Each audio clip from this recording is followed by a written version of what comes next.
Estamos começando mais um programa Ponto de Vista. O entrevistado de hoje é o secretário adjunto da CEINDE.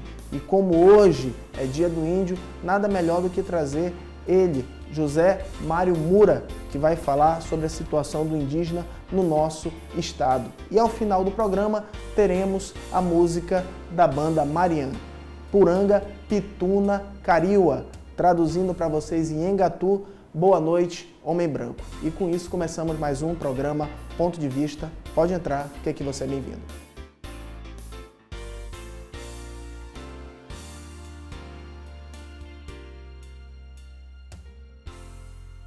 De volta com o programa Ponto de Vista, hoje dia do índio, e vamos falar sobre a situação do indígena aqui no nosso estado do Amazonas. E o entrevistado de hoje é o secretário adjunto da Secretaria do Estado para Povos Indígenas, da CEINDE. Vou falar com José Mário Mura. José Mário ou Mura, como é que ele chama? José Mário pela parte do branco e Mura da etnia Mura. Normalmente as pessoas acabam lhe chamando como? Pelo nome indígena ou pelo nome de homem branco? Ficou os dois, né? Zé Mário Mura. Geralmente... Vou chamar de Zé Mário. Pode ficar à então vontade. Fica mais tranquilo. Isso. Vou até chamar de Zé para ficar mais íntimo.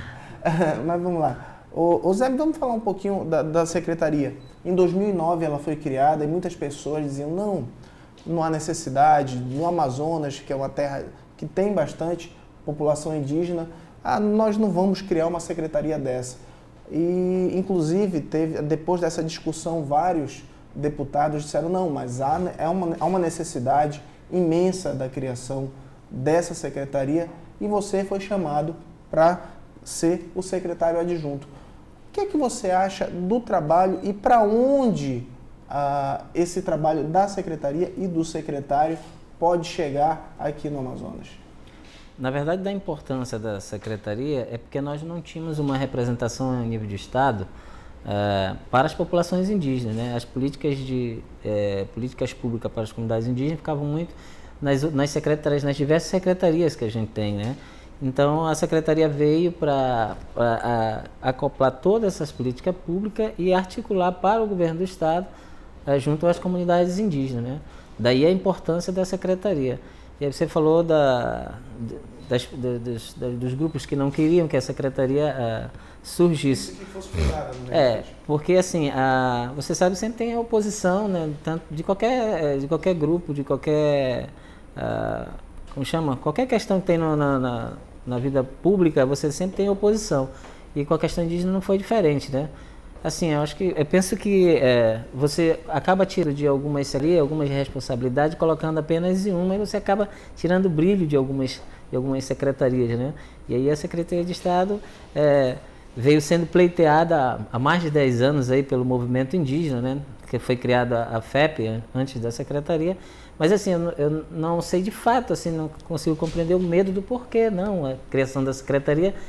Haja visto que o estado do Amazonas tem 150 mil indígenas, né? É diferente de qualquer um outro estado da federação. Na verdade, é o estado que mais tem indígena, que mais tem população indígena, que mais preserva a cultura, né? Que maior espaço tem dentro do território do Amazonas, né? São 30% do território amazônico, as comunidades indígenas, né? Aqui no nosso estado. Normalmente as pessoas, de maneira jocosa, eu digo isso, quando a gente sai de Manaus, ficam falando, na cidade tem muito índio. Eu digo temos índios, temos brancos, temos negros, temos mulatos, temos população de todo tipo. Como é que vocês trabalham com esse tipo de preconceito ou de uma linguagem até mesmo jocosa, dessa forma ridícula, até de fato, de tratar o índio? Na verdade, isso acontece eu sempre fazem essa pergunta quando eu sempre estou em outros estados, se aqui só existe indígena, se tem cobra tramitando no meio da rua, no meio dos carros, jacaré, sendo nu, de roupa. Aí faço até brincadeira, depende da situação, se você vai estar de roupa ou não no Amazonas, né? Tanto é que o nosso estado é muito quente, mas com relação à questão indígena, eu falo assim, o nosso povo brasileiro é constituído de 3 grandes raças. Ou você é negro, ou você é branco, né, descendente de português, ou você é índio. Então, na nossa região, predomina mais a questão indígena, né? Somos todos mestiços um pouco, né, com o negro, mas indígena no estado do Amazonas. E assim, a gente fala que o indígena hoje sofreu um processo de aculturação, né, onde ele usa roupa, ele dirige carro, ele sabe mexer no computador e etc. Porque a ideia que se tem de indígena aqui é que está todo mundo no mato, né? Quando o índio vem para a cidade, já não é mais indígena. A concepção que se tem lá fora é essa com relação ao indígena, né? Então a gente acaba trabalhando sem também tentar um pouco machucar nem devolver a mesma moeda, mas assim tentar trabalhar essa população que tem um preconceito que já vem desde da escola, e a gente vê que isso tem que partir da escola, essa questão dessa quebra desse paradigma, né, de que só existe, que índio tem que ser só aquele isolado, que tem que estar no mato, mas a gente vê isso pela educação, né? Tem que começar pela educação, porque eu lembro que quando também vim para a escola do não índio, na nossa área, a educação, porque existe uma diferença entre a educação indígena e a educação escolar indígena, né? A educação indígena é aquela que você recebe da família, a educação escolar indígena é aquela convencional que você tem na escola. Então, eu, quando entrei na escola, também sofri preconceito, na escola do não índio, sofri preconceito com relação a isso, porque achavam que o índio não tinha que aprender, a gente não tinha que aprender a vida da sociedade envolvente, tinha que ficar lá, não tinha que ser aculturado, né? Só que a gente viu que a coisa não funciona dessa forma, né? Se você quer que o seu povo persista, que resista, você tem que ter representantes fora, porque senão, se você não tiver, você acaba sendo engolido pelo sistema, né? Tanto é que muitas populações indígenas foram dizimadas. O Brasil, na época que chamam de descobrimento, que a gente já chama de invasão, né? De ocupação da terra brasileira, nós tínhamos 10 milhões de indígenas. Se você for fazer isso em 1500, você vem hoje, nós somos no Brasil todinho 750 mil. Isso contando entre os índios das comunidades e os que estão na cidade. Então é uma dizimação quase que total, né? De uma raça aqui na questão. Você falou de uma situação que é bem interessante. Enquanto o homem branco diz que o Brasil foi descoberto, o índio diz que o Brasil foi invadido.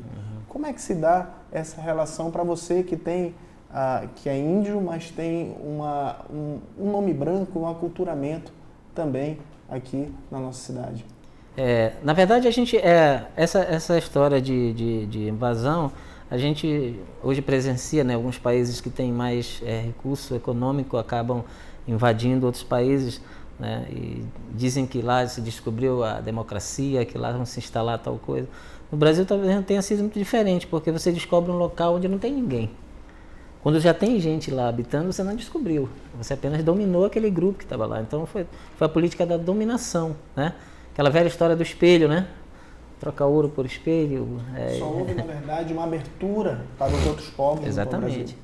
Eles, na verdade, eles entraram, né? Adentraram as terras indígenas com uma violência muito grande. Isso aí que o processo que hoje se passa na cabeça do indígena foi a agressividade com que essa população adentrou as terras indígenas, né? Dizimação de milhares e milhares de indígenas no litoral, então, e daí essa explicação que tem hoje de que residem muitos povos indígenas na Amazônia foi esse adentramento, né, do litoral para o centro, que naquela época era a Amazônia, que era mais difícil você chegar, né?